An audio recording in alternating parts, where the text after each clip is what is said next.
Students, जो हमारा आज का टॉपिक है इट्स अबाउट ग्रुप 77 कंट्रीज़ की what's this group 77 countries and how this group 77 countries या G77 countries they are seen as a challenge और as an alternative to the Bretton Woods twins. जो Bretton Woods में जो हमने देखा दो institutions create हो गए, world bank and this IMF। तो हाउ दिस ग्रुप 77 कंट्रीज़ जो है how it is seen as an alternative. पहले हम इस बात पे आएंगे।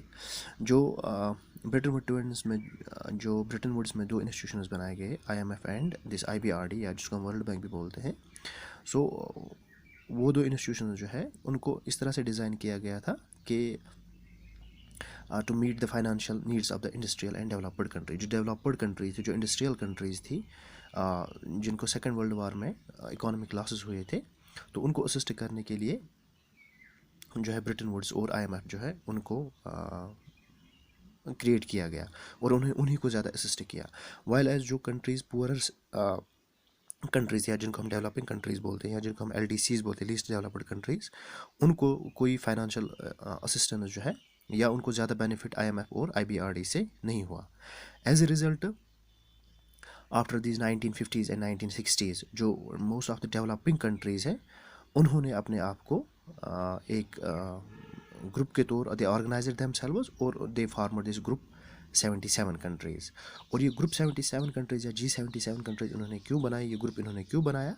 So that they could demand a new international economic order. फिर इसके ज़रिए इन्होंने एक नया इंटरनेशनल इकोनॉमिक ऑर्डर जो है उसको डिमांड किया वर्ल्ड में।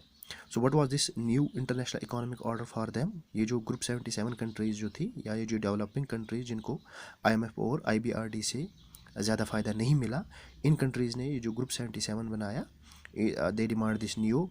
सो ये न्यू क्या था इनके लिए? It meant A system that would give them real control over there natural resources.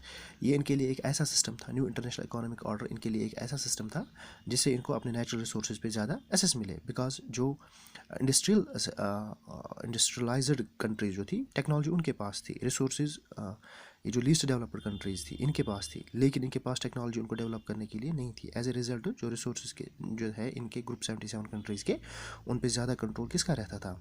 Developed countries का। So as a result new international economic order इन्होंने डिमांड किया थ्रू ग्रुप 77 और इसका मतलब इनके लिए ये था कि इनके नेचुरल रिसोर्सेज पे इनका कंट्रोल रहे। दूसरा मतलब इनके लिए ये था कि इनके अंदर, इन लीस्ट डेवलप्ड कंट्रीज़ के अंदर मोर डेवलपमेंट हो जाए और जो इनका रॉ मटेरियल है उसको फेयर प्राइसेस मिले, यानी कि अच्छे खासे दाम इनको मिले इंडस्ट्रियल कंट्रीज़ से। इसी तरह से जो वर्ल्ड के जो मार्केट्स थे उन तक इनकी अच्छी खासी रसाई, they were not having good access to the international markets. These ये जो लीस्ट डेवलप्ड कंट्रीज थी इनको इंटरनेशनल मार्केट्स तक अच्छा खासा एक्सेस नहीं था। So they demand through this new, they demand this access to the international market.